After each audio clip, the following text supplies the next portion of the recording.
This is your guide to book publishing. Everything you want to know but didn't know what to ask with your host, Dr. Judith Briles. On the show today, you'll find out where book publishing is going and how to take advantage of it.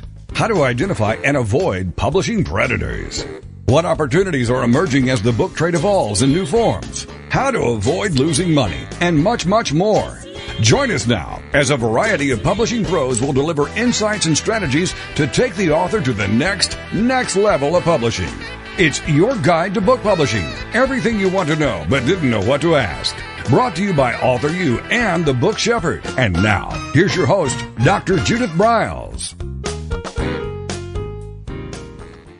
Well, happy day to all of you. It has been an exciting month, I have to tell you. I'm writing. I've come up with a new book idea, but I am scooting along because I am housebound with a fractured ankle that I cannot put down my foot for 2 months. So we scoot. We don't walk. We don't run. We don't move fast. We scoot.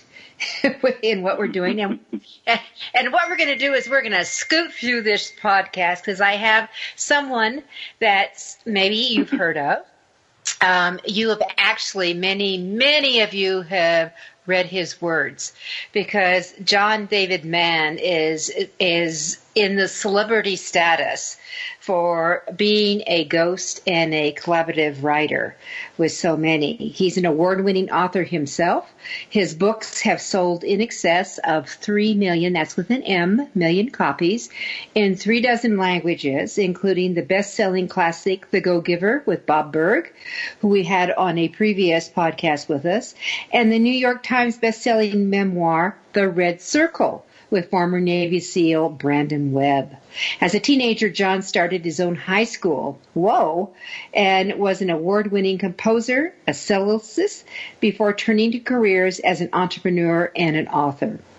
His book, Take the Lead with former White House staffer Betsy Myers, was named by Tom Peters and the Washington Post as the best leadership book of 2011. His latest book, written with a personal finance legend David Bach, is called The Latte Factor. And his first novel, a thriller, is in production and has just been sold. So, John, you are going to tell us about this. So today we're going to talk about, if you're going to work with a ghost, what you should know. What's the cost? What's the expectations? What's the drawbacks? How to protect yourself so your words stay your words. And that in writing openly in a collaborative factor where John's name has actually been on the cover of many books. And then we have someone who has transitioned from not fiction, or maybe not transitioned, who has added to his forte, a fiction author. Welcome to AuthorU, your guide to book publishing, John. Thank you, Judith. It's so great to be here. Oh, I'm tickled. I am actually tickled that you're here. I've been wanting to do, and I have to give kudos to Bob Burg for suggesting I just pick up the phone and call you. So here we are. And by the way, for all of you listening, so many times you ask, how do I do this and how do I do that? You do it by asking. You got to incorporate the ask in your, when you want something, you need something, don't expect it to drop in your lap. You got to go for it. So I'm thrilled that John David Mann is here. And I think maybe I'm going to let's just jump off with your new book right now. So tell us about what's going on. You just landed a 2-book deal, if I understand right. Yeah. It's, if you had told me 10 years ago, certainly 15 years ago, that I would be writing a thriller about a disgraced Navy SEAL stalking a serial killer on an aircraft carrier in the middle of the Pacific Ocean, I would have said, "What are you smoking?" This is not how I started out. That's for sure. My background, I kind of have to say this to lead up to the book. My background in terms of writing, I came out of the world of business and leadership and entrepreneurship and personal development and kind of all the topics that wrap around that variegated core. Books like The Go-Giver were kind of a natural outgrowth of that. My buddy Bob Burg was has been a sales trainer, is today a sales trainer. That's kind of has been his career. I did a bunch of that too, and I was in the sort of the sales world, peripheral to it, but involved in it for years. And So, I naturally transitioned into co-writing books about leadership, like that book you mentioned, Take the Lead with Betsy Myers, or about different aspects of business, and so forth. That was kind of a natural transition. And then one day this opportunity fell in my lap to write that book you mentioned, The Red Circle, to write a book with a Navy SEAL, former Navy SEAL sniper, who is himself a decent writer, but he needed a real pro writer to write his memoir with him. I grabbed at that because it sounded fascinating. I have no military background. Not only have I never been a Navy SEAL sniper, I've never been a galley assistant on a ship. I mean, I've got no history with that.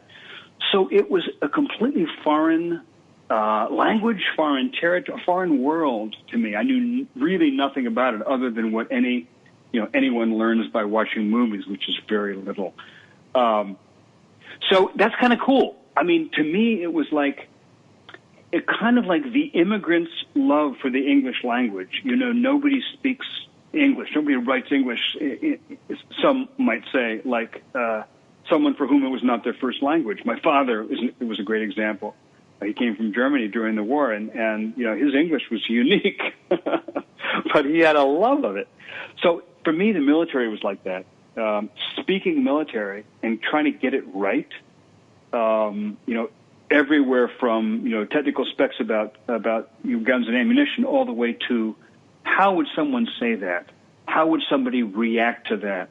How would that conversation go so that felt authentic? I mean, that was just like, it was kind of I thought it was a really fascinating challenge. I loved it. So Brandon and I wrote that book, did really well. That was in 2009.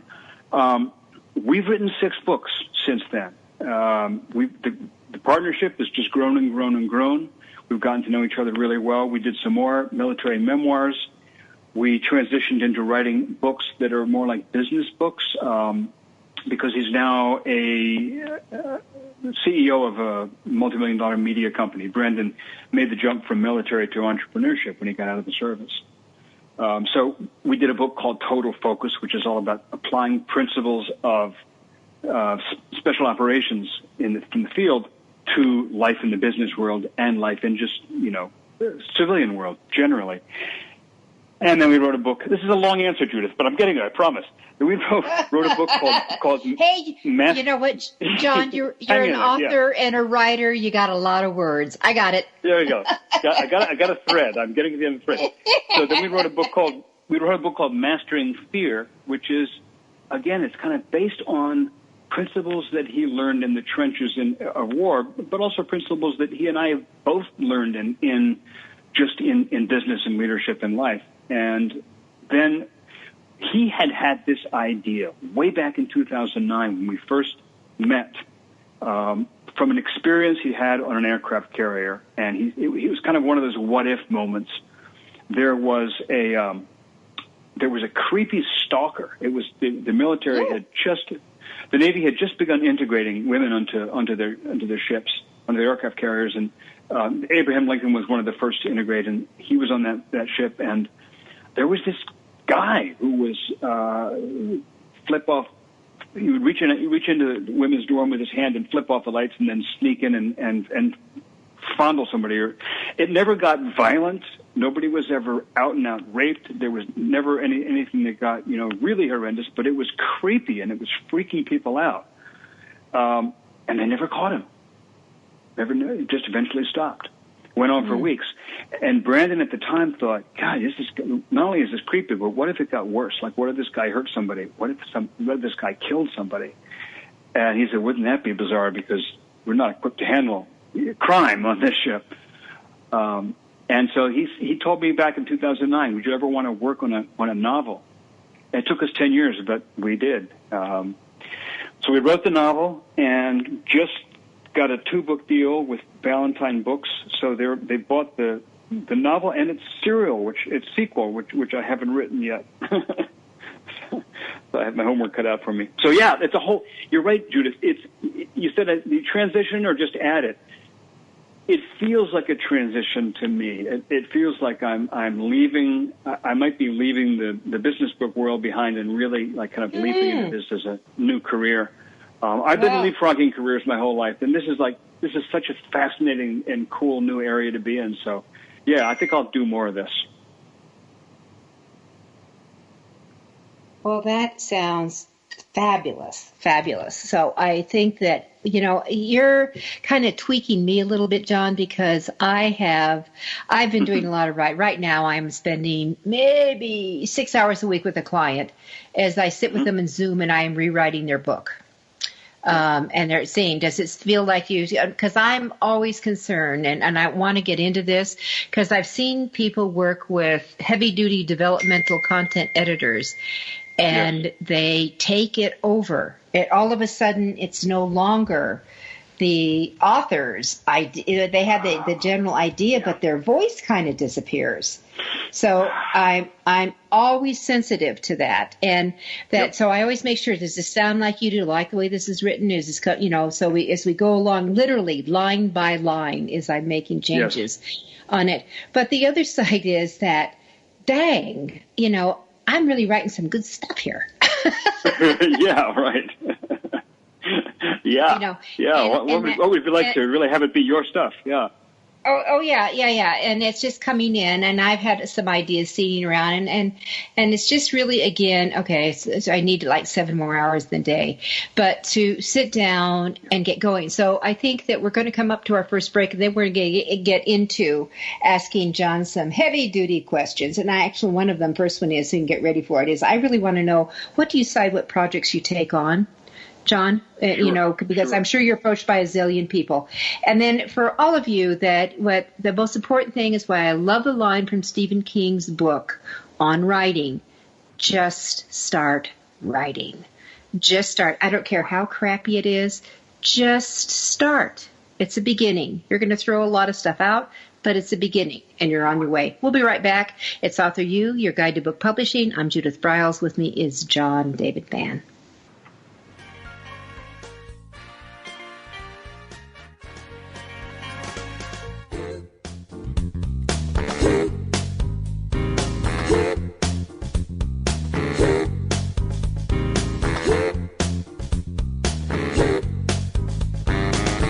This is your guide to book publishing. Everything you want to know but didn't know what to ask. With your host, Dr. Judith Briles. And we'll be right back with more great information right after these.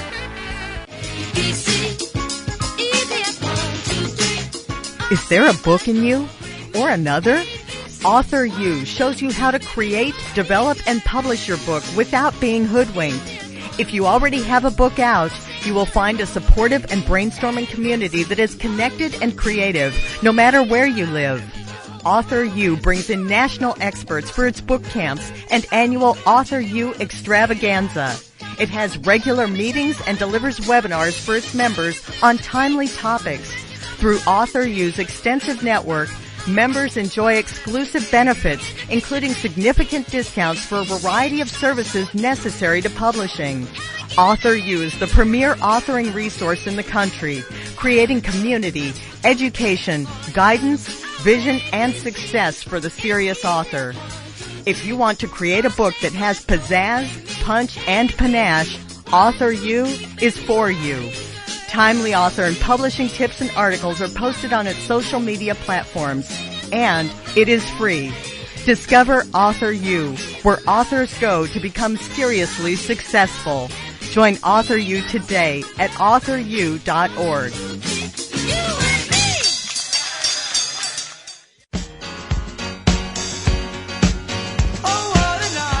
Are you confused about publishing options? Do you know which printing option is best for your book? Does your stomach flip when you think about selling books? Or do you feel overwhelmed with what to do about book marketing and publicity? Get the answers and much more.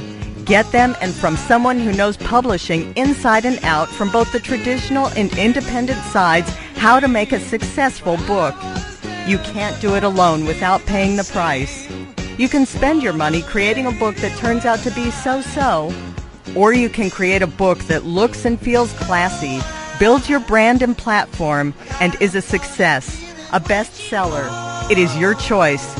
You choose.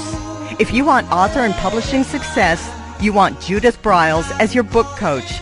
Sign up for her weekly blogs and e-zine at thebookshepherd.com.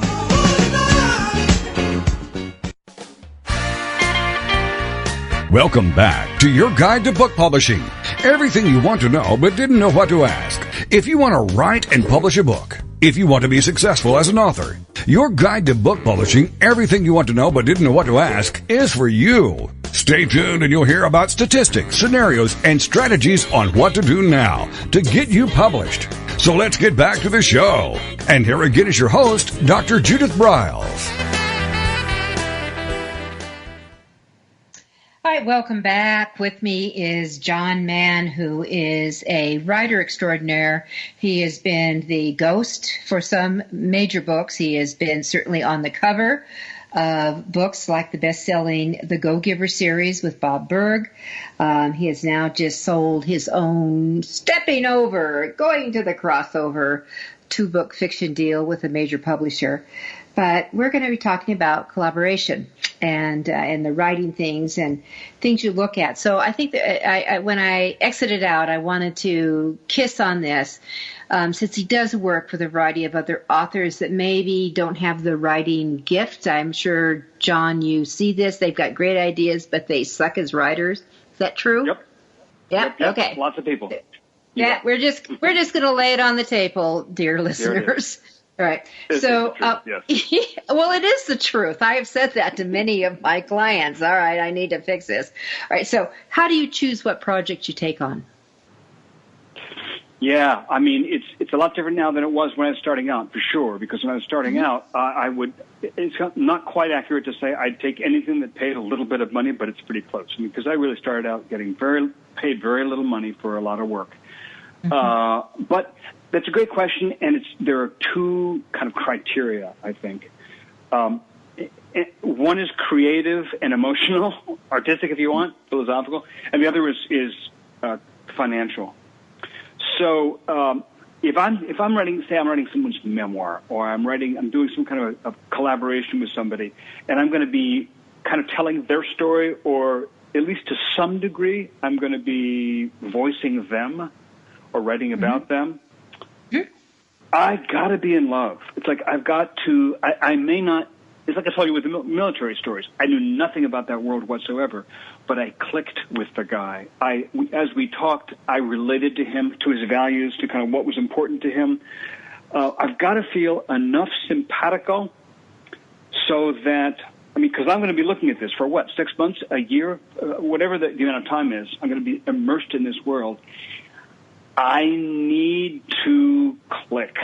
It needs to feel emotionally satisfying to me, because I'm going to take that on and pretend to be that person in a sense. It's almost like taking on a movie role as an actor. Right. The other side of it is, most of the guys I work with, like Bob Burg, Brandon Webb, two really good examples. Our deal is, I'll write the book. You write the book, I'll sell the book. Or from my perspective, I write the book, they do the marketing. Books. As I hope we all know this, books don't sell themselves typically. They have to be marketed. No. And publishers, bless them, will do a varying degree of work in that regard, but especially in nonfiction. If you're going to publish a book and you hope to really market it to reach a significant readership, there has to be a concerted marketing and promotional effort, and you have to be that effort, unless you have a partner who is. Like Bob Burg has been responsible. He's been on the road for a decade, telling the Go-Giver story, talking about it, training it, teaching it. He's amazing. Well, I could not do that. Yeah, he's built an empire on the Go-Giver series. Yeah. Yes. Yeah. So we have a deal. We have an agreement between us. He goes on the road and makes public appearances, and meanwhile he keeps me chained to a post in the basement, sitting on some newspaper and nibbling oatmeal while I type on the keyboard. That's our deal. And it's cold down here, but I like it, So the second criterion for me is I really only want to partner with somebody, with a co-author, where I feel confident that they've got a topic and a platform where they're going to sell books, where this book is going to actually make an impact. I am not interested in writing a book and pouring my life into a book that only reaches 100 people. And I should add this, Judith, and this is kind of, I think, critical to my answer. I have an arrangement. The way my business model is maybe different than a lot of ghostwriters. I don't take a fee. I split the whole thing 50-50. Whatever comes in, if it's sold. Oh, so that's any revenues that they come on the road, like with Bob is Selling on the road, or those kind of things, or if there is a publisher involved and they get royalties, you get 50-50. Is that what I understand? Right. I mean, not his speaking fees. That's none of that. But just no, I get that. Itself. But book sales fees. Okay. Exactly. So that means that advance royalties, et cetera, et cetera. I get half, and if the book doesn't sell, of course, I get nothing. Yeah, I get that. Okay, so I'm gonna now step in as my book marketing coach hat for you. Since you have not been out hustling the sales, it is really imperative to you reach out to all these people and you call in chits. All these people, the Bobs, the even I don't even know if Betsy's still alive, but the Brandon Webb, all these people, and saying you need to shout out for me. You need, and by the way, I'm willing to do that for you too. I have 100,000 contacts. I'm willing to push out and shout out. To support your book. And we're not even in a money deal. But this is where you have to have these joint ventures. Some are very visible, some are very silent, that think you rock and will support you. So yes. You need to start making your list, John. Yeah, you got it. Yeah, okay, you can't. For sure, you can't entirely ignore the promotional and the networking aspect of it, because when you're a writer, you are an entrepreneur, whether you plan to be or not. That's the life. Yes. And the other thing is, for those of you who dream of, or that's your game plan, to be affiliated with a traditional publisher, I've said this before, the 37 books I have written with my name on them, 18 are with the big boys, and I exited in 2000 to create my own publishing house. What the publishing of when I started in 80 is so dramatically different from what it is today. And publishing today is more of like a cross between Teflon and Velcro. And Teflon, they throw up, a published traditional will throw up on the wall. If there is not any traction showing in 2 weeks, understand this, everyone, in 2 weeks, your book will slide off their vision graph. And it's called next. If you get the Velcro, and it sticks, then they will come in with marketing support. Most marketing is just really along the lines of a press release and seeing what the author is going to do with his or her deal. So John brings a whole variety of people that he can get in and support them. And I'm assuming you helped you threw those names out in your proposal. So they let them know that you can market, because traditional publishers expect you to market your own books today, not them. Yes. Understand that. All right. So you take on projects that you feel in sync with. Yes. I'm hearing. And I've often said, John, that don't let me fall in love more with your book than you do, because we're in trouble. Mm-hmm. So, well, I think that, if what you're saying there, part of what you're saying there is, I fall so in love with it that I want to sort of take the steering wheel away from you, and now suddenly it no longer sounds like you. Yeah, that's an interesting thing, because, in my projects, it varies all the way from a book where I am really invisible. A great example is Betsy Meyer's book. Betsy, and we did the thing where line by line by line we went through the whole book. There were things, there were places where I would write some draft and she would say that doesn't sound like me, and I had to John Mannify it. Other books I've done, like I did Flash Foresight with Dan Burrs, the futurist. Dan is such a terrific guy, and we've become extremely good friends since that book. Oh, I love Dan. Isn't he amazing? He's such a sweet guy too. Yeah. I would write stuff and just send it off to him, stuff that I completely made up. It was like that I researched and I came up with, and I had I would coin these principles, and he would send it, and he'd go, "I love this. This is great. This fits perfectly." So I've written things where I've heard the co-author speaking them from the stage and really think he wrote them himself, which is fun. That makes you perfect and ideal. Actually, we had Dan on the show a couple weeks ago.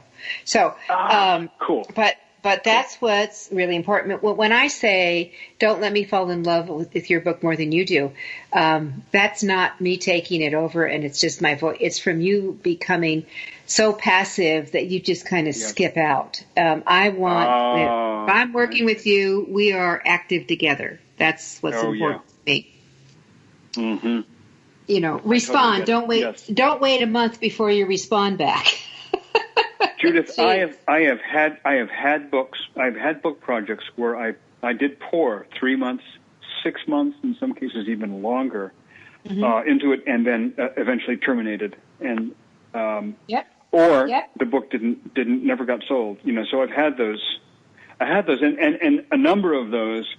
In retrospect, I now, if they approached me, you know, all over again, I would have said, "No, this is not for me," because I'm not in sync. There is no simpatico. I don't click. Well, and I think it's important to be able to understand that. All right, so that you want to take on projects that you feel in line with. So what about, before we have about 2 minutes to our next break, so let's look at that. How, if there's a collaboration project, how does the process start? And I think maybe we got a kiss on, John. What is there a contract? And what should be what are the do's and don'ts of it? And including, just that you say you caved in on a project, you just said I had it. So what kind of divorce clause should be in a collaborative project? That's great. That's something we talk about after the break. We want to take a running stab at it now. You take a running stab. You got a full minute. You can run at it. And I've gone everywhere from doing a full collaborative agreement that my agent supplies, which is great. You know, and I those can be. I recommend those. It's good to have a collaboration agreement that's carefully vetted by your lawyer as well as his lawyer or her lawyer. I love those. Bob Berg and I, we've been, we sold almost 1 million books together, and we turned around one day and said, you know what, we never put anything on paper, so don't do what we did. Most of the time, I have a carefully vetted collaboration agreement. It does have a kill clause or an exit clause or a divorce clause, as you said, which I've learned from bitter experience, because I have been divorced from projects where I ended up walking away with nothing. I know, and me too. All right, let's take a quick break, and we'll come back, and let's get into what should be included and what is frivolous, let's say. All right, we'll be right back. With me is John Mann. We're talking about working with someone else to get your book off the ground and out.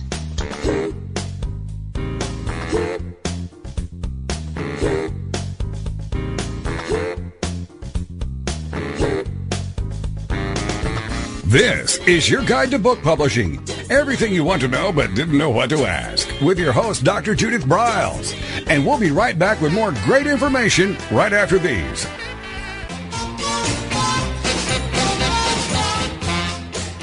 Discover the power of you and your book at the Judith Briles Unplugged events.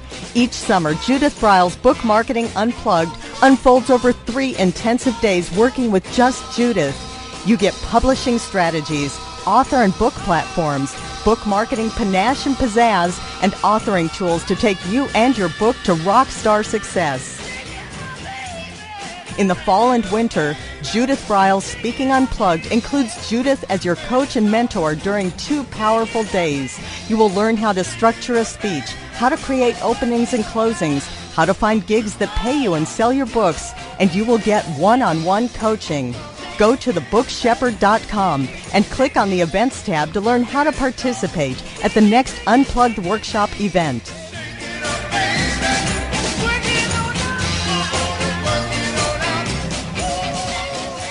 Congratulations on getting your book published. The effort you put into your work is truly commendable. But what's next? What will happen to all the knowledge you have worked so hard to acquire to produce your book? Here at TogiNet Radio, we can provide you a platform to keep your knowledge working for you through the power of podcast. The subjects our podcasts cover are as varied as the grains of sand on a beach. From life coaching to military resources to business success, even to the paranormal. We have a place for everyone. To get started on your next step, call Scott at 903-787-5880 or email him at scott@toginetradio.com. That's SCOTT at TOGINETRADIO.com.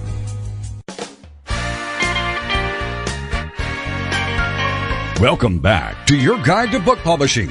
Everything you want to know but didn't know what to ask. Coming up, you'll hear more about statistics, scenarios, and strategies on what to do now to get you published.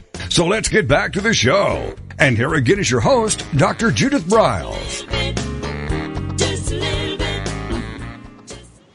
With me is best-selling author himself, book collaborator John Mann. And we're really talking about, first, we want to kiss on elements of a contract. That means written, not handshake. I want some stuff in writing.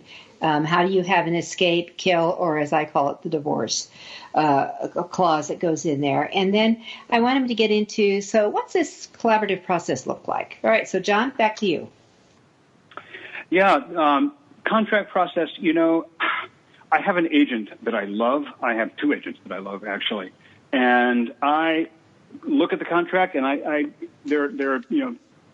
like to understand it all, but I'm not really a contract expert. And I just know I need to be covered by some kind of decent clause.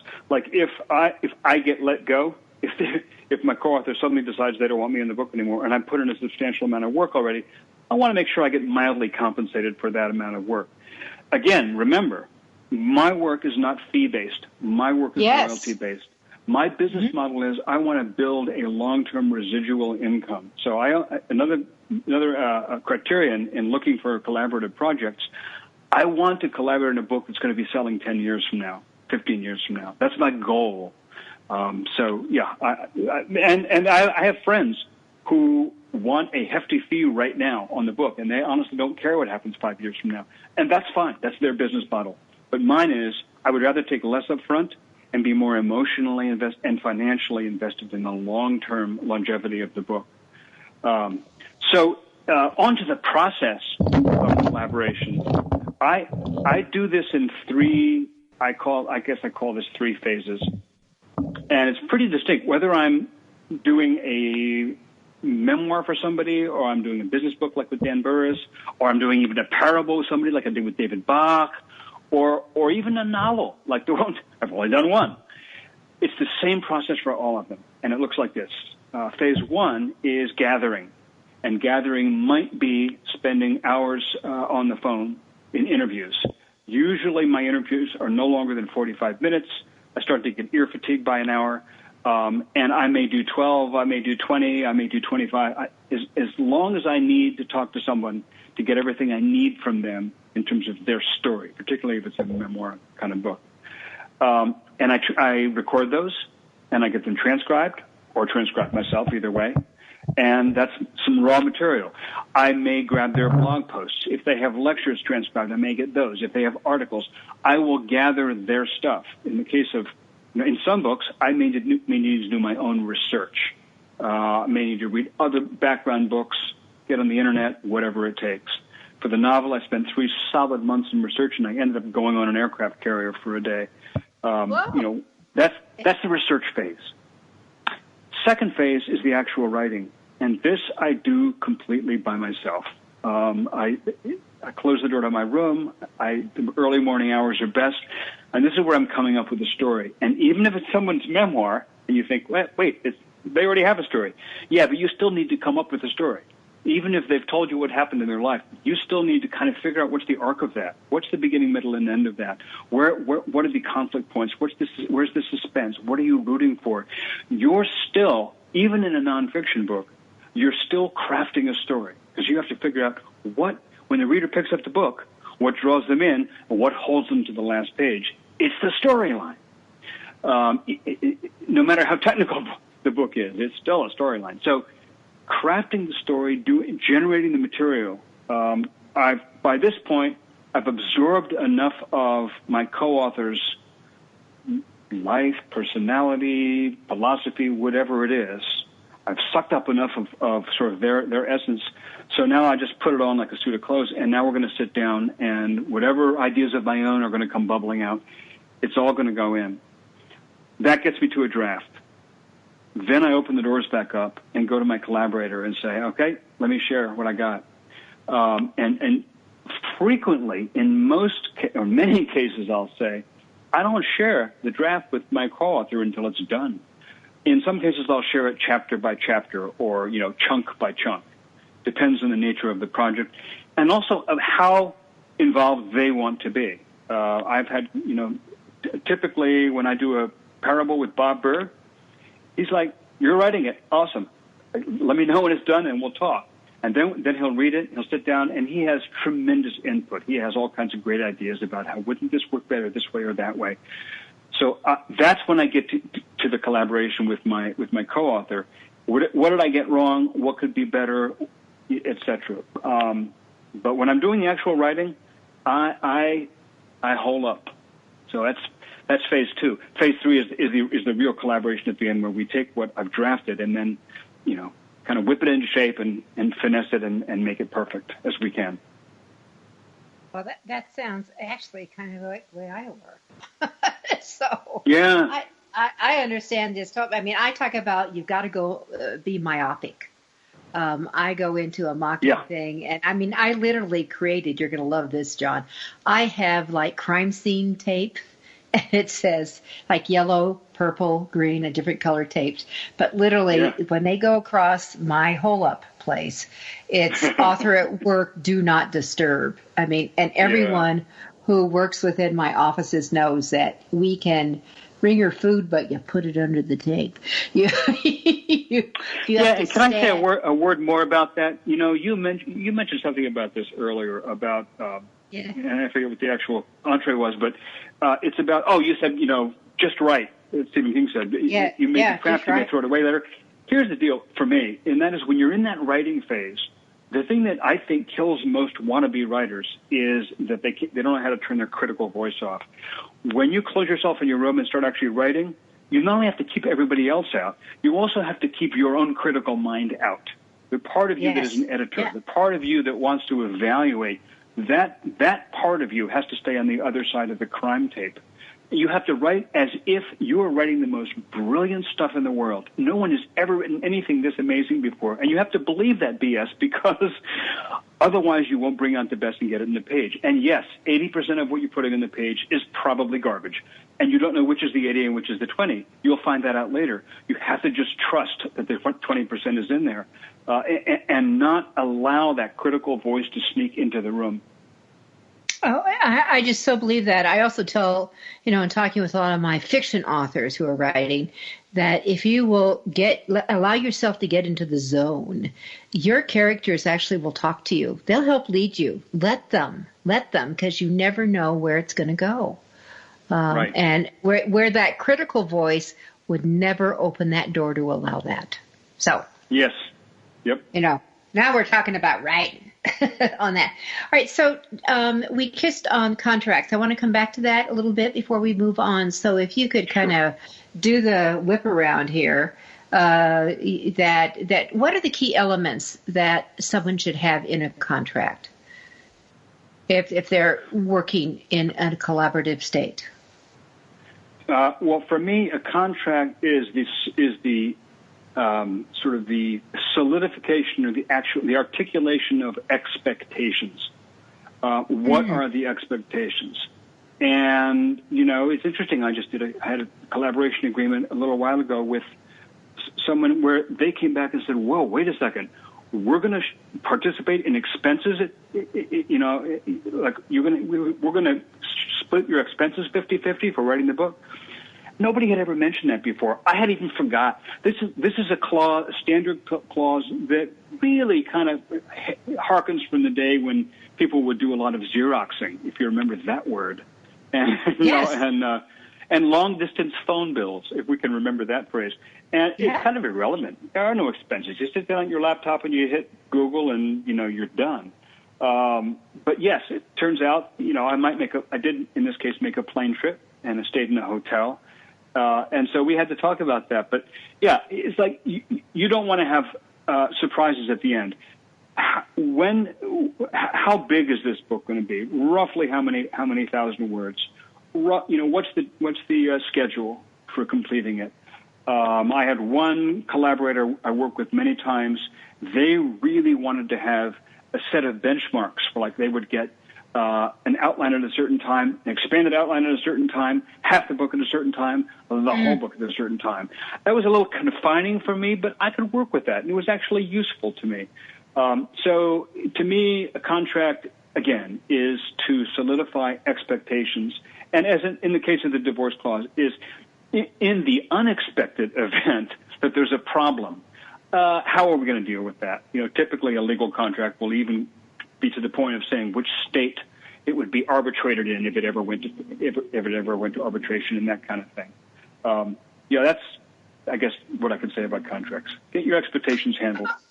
You know, I think I thank you for doing the unexpected events, because there are things that sometimes do waylay you, and you as the one who's going to be doing the bulk of the work, that all of a sudden, and that I guess the first thing I would have in that, if anything unexpected comes up, and you might, for example, you're in a car accident and you're in the hospital for a week, or something like that, that communication needs to be initiated. So if you have a benchmark tied in, those get altered. Otherwise, you're all going to end up in deep doo-doo, I think.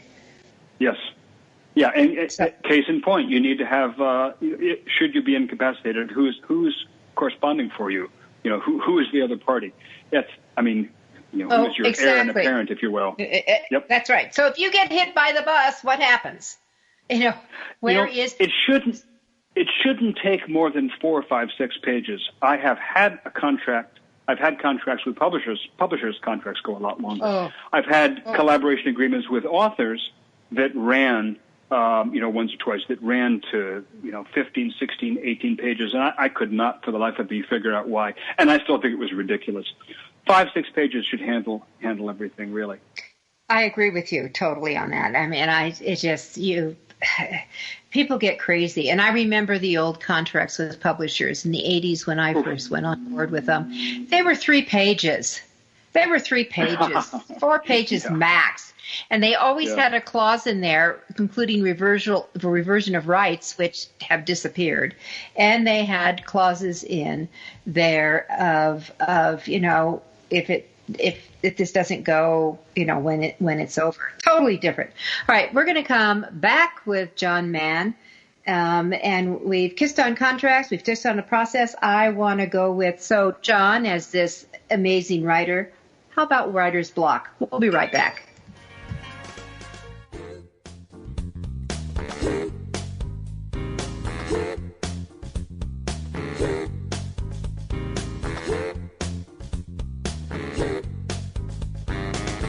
This is your guide to book publishing. Everything you want to know but didn't know what to ask, with your host, Dr. Judith Briles. And we'll be right back with more great information right after these. Nowhere to run to, baby. Nowhere to hide. The book shepherding concept is simple. The publishing world is changing, and so must you. You need an experienced shepherd and guide to collaborate with you as you create, strategize, develop, publish, and achieve your publishing goals. Publishing is riddled with obstacles, sometimes nightmares for the author.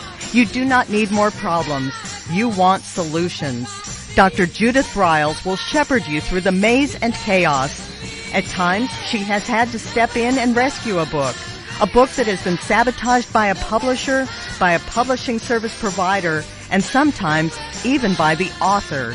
If you want author and book success, connect with her today at thebookshepherd.com. Welcome back to your guide to book publishing.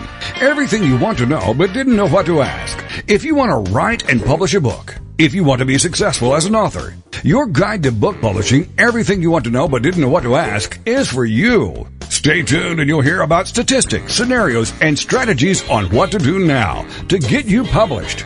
So let's get back to the show. And here again is your host, Dr. Judith Briles. Well, John, you're a writer. I would bet dollars to donuts that you have had more than your share of writer's blocks. How do you deal with them? Yeah, I have it every day. Oh. So there's different kinds of block for me, but one of the things I've learned to do when I have a story I'm working on and I'm stuck in a certain spot, leave that spot alone and go where it's easy. You can call it low-hanging fruit if you like, but I like to try to look for where is it easy, and what that looks like is there's a passage somewhere, and it could be late in the story, which I haven't gotten to yet, but I'll jump to the end if I already know what's going to happen, or if I have an idea about what's going to happen, or if my collaborator said something really cool and I want to work, then I'll develop that thing that they said that was really cool, even if I don't know where it fits. I'll go to where the juice is. And most times there's, if I'm stuck on this chapter, if I jump to that chapter, there'll be some place where the juice is. Having said chapter, I should say this. I like to work with outlines. I am one of those writers who always develops an outline. I develop an outline and also the material side by side, hand in hand, both of them always changing. Literally, I'll have two files open on my laptop screen, one on the left and one on the right. So my outline is never rigid. It'll change. It'll move. I'll change things around. But I always have an outline. I like the structure of it. So I usually know where I'm going, or I have some idea of where I'm headed, and that helps. But, yeah, the other thing I do is sometimes I get to a point where I just can't write anymore because I have to read. I gotta refill the pump, so to speak. And so I'll like, for a day or two, I'll just literally not write a word and go and chow down, a novel that I'm in love with or something. And take a break. Kind of refreshes me. Yeah. Take a break. Well, but I start out by saying I get writer's block every day, and that looks like this. I sit down in the chair in the morning, and the negative voices start in my head saying, "You don't know what you're doing. I have no idea what to do here. I still have to take that critical voice that's in my head and park it outside the door. And I have to almost make a physical effort to do that because, sometimes I can do it in 5 minutes, and sometimes it takes me an hour to when I'm with a particularly thorny, knotty part of my story. It can take me a while to stop the barking dog in my head. Let it just stop and let it go out, sit down on the rug, and chew on a bone, and leave me alone while I write the story. So, yeah, have to be kind to yourself and believe in yourself. Oh, I have to tell you, I love the visual of the barking dog. I think that's very cool. I actually will do the devour the book, or I will just see a movie, and I'm telling you, it all of a sudden, wherever I was stuck, it drops in that process. Yeah. All of a sudden, that's the line, that's the trigger, and it comes in. Brahms. That's what happens for me. I'll do what Brahms used to do: take a walk. Taking a walk outside often just clicks it, or taking a shower. Taking a shower is my number one creative source. Ideas come in the shower. I've had authors tell me that. Okay, so success. What's the number one thing you think is a factor for your own success that you tell other authors? It's kind of a binary answer, like two binary stars. It's having complete and total faith in the outcome and complete humility in the process. It's kind of, I think maybe it was Neil Gaiman who said to write you have to have the ego of a 7-year-old, unique ego of a 7-year-old, and the humility of a Buddhist monk, or it was something like that. You have to, for me, I have to totally believe in myself. Like, no one can tell you what the right path is but you. No one can tell you what the right word choice is but you. No one can tell you what this character believes but you. You are the only one who knows. And there are like 24 people around you who know better than you do. So it's like, it's a contradictory, it's a paradoxical thing. You have to, A, be absolutely believe in that you know best, in a sense, that you know what you're doing and that what you're doing is going to work. And B, you have to remain open to the critical perspective of people around you that you trust who know better than you. I had a writing teacher many years ago in Hollywood who said at the end of a long and elaborate and complex writing course where he taught all kinds of skills, he said, you know what, this is all good, but ultimately, if you want to be an A-list writer in Hollywood, you need two things. Number one, you need to really, really perfect your craft. You have to take your writing and make it better and better and better and better until it shines like gold and is really, really excellent. And number two, you have to be easy to work with. You have to be able to take criticism. You know, my novel started out at 150,000+ words, and I worked with two consultants who took my hand and told me I had to cut it from that down to about 100,000, and I had to cut a third of the thing, basically. And it's much better for it. And if I had my ego in the way, the novel wouldn't work. It just would be inferior. Yeah, and I agree. I go through that all the time. I said, all right, we're going to narrow this down. So it happens. All right, then, last but not least, well, almost last but not. So what are the, you've probably not always had everything smooth sailing. What kind of mistakes have you made? What kind of boo-boos? I do think the elements of failure are the nutrients of success. So I do think that I've had some, I think I might have mentioned this already, I've had several book projects that in the end never happened. And for both reasons, both because I didn't get along with the author, I didn't get along with the author's idea, we didn't click. And also I've been involved in books that I loved, I just am passionate about, and there really wasn't a market for that book. So that, when we went to New York City to sell it, nobody bought it. And I should have known. I should have known ahead of time, and that has informed my self-education about criteria for selecting projects. And I've also learned a ton about, how terrible my own writing can be and how to improve it. But that's not really failures. But yeah, book projects that were not as successful commercially as I would have liked them. That is, they didn't reach as many readers as I wanted. Those have been incredibly valuable learning experiences, and I've become pickier and pickier and pickier as I've aged. John, I'd loved having you on this afternoon, and thank you so much. Thank you. Totally my pleasure. I love talking with you about writing. All right. So, everyone, I want to let you know, because I have one more question for him. But if you want to find out about John and the work he's done, his website is John David Mann, MANN.com. So, with that, here's the question. What do you wish authors would ask, but they don't, when they seek your services, either as a ghostwriter or creating a collaborative partnership?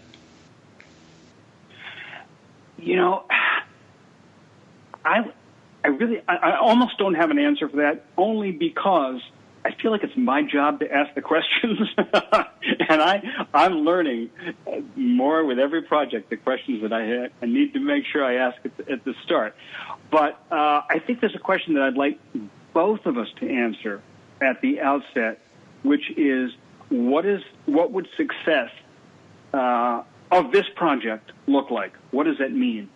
I need to know from them, what's their expectation? What would do they need to have Brad Pitt make the movie of their life for this book to be a success? Do they need to be at the top of the New York Times best-selling list? What is the expectation for where do you pop the cork on the champagne bottle? And I need to ask myself that question as well. It's important to both of us, I think, to ask that about that particular project, with the proviso that we always intend to exceed our expectations. Let's hope so. All right. I'll settle for that. You know what? That's a question I ask. What does success look like to you? And, of course, for some people, it'll be selling a gazillion books. For some people, having the media knock down my door. And for some, it'll be having Brad Pitt call me and say, I love your story. So et cetera. It varies. But envision it, look at it, and then reach for it. I think I'm going to say that. So, John Mann, thank you so much for being part of our hour on AuthorU, Your Guide to Book Publishing. Totally my pleasure. Thank you.